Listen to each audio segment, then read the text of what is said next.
네, 7월 학평 4번 문제 함께 풀어볼게요. 네, 토론의 쟁점을 파악하는 문제인데, 자, 유전자 문제 나온 걸 보니까, 자, 유전자 관련해서는 유전자 치료 문제가 나오죠.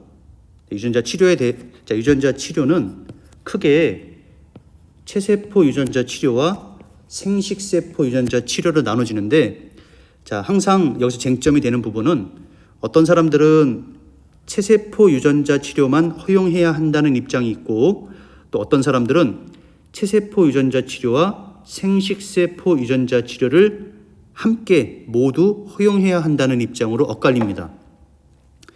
네, 체세포 유전자 치료 같은 경우에는 그 사람에게만 영향을 주고 후세대에는 영향을 주지 않습니다. 하지만 생식세포 유전자 치료는 후세대에도 영향을 주는 문제이기 때문에 윤리적인 쟁점이 되죠. 자, 그러면 가불의 입장이 어떤 입장인지 한번 확인을 해보자. 네, 먼저 두 번째 있는 을 먼저 볼게요. 자, 을 같은 경우에는 체세포 유전자 치료로 한정해야 합니다라고 말하고 있습니다. 그죠? 자, 그러면서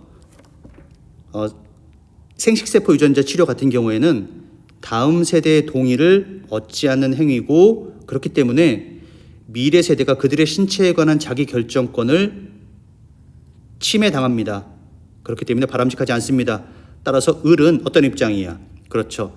체세포 유전자 치료만 찬성하는 입장입니다. 자, 다음으로 갑의 입장을 한번 볼게요. 자, 갑 같은 경우에는 이렇게 말하고 있어요.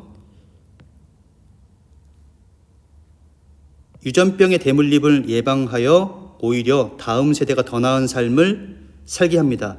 그러니까 생식세포 유전자 치료를 통해서 유전병의 대물림을 예방하고 다음 세대가 더 나은 삶을 살게 합니다. 따라서 갑의 요지는 체세포 유전자 치료와 생식세포 유전자 치료를 모두 허용해야 한다는 입장입니다. 자, 정리를 해보면, 자, 갑 같은 경우에는 생식세포 유전자 치료와 체세포 유전자 치료를 모두 허용하자. 을 같은 경우에는 체세포 유전자 치료만 허용하자. 자, 이런 입장이기 때문에 자연스럽게 쟁점은 생식세포 유전자 치료를 허용할지 여부에 달려 있겠죠. 자, 그러면 한번 1, 2, 3, 4, 5번 검토를 해볼게요. 1번, 체세포 유전자 치료를 위해 환자의 동의가 필요한가? 자, 이 부분은 갑과 을이 모두 동의합니다. 2번, 질병 치료를 위해 생명공학 연구는 권장되어야 하는가? 둘 다 동의하는 내용이죠. 3번, 인간에 대한 모든 형태의 유전자 치료는 금지되어야 하는가? 자, 이건 갑을이 모두 부정할 내용이죠.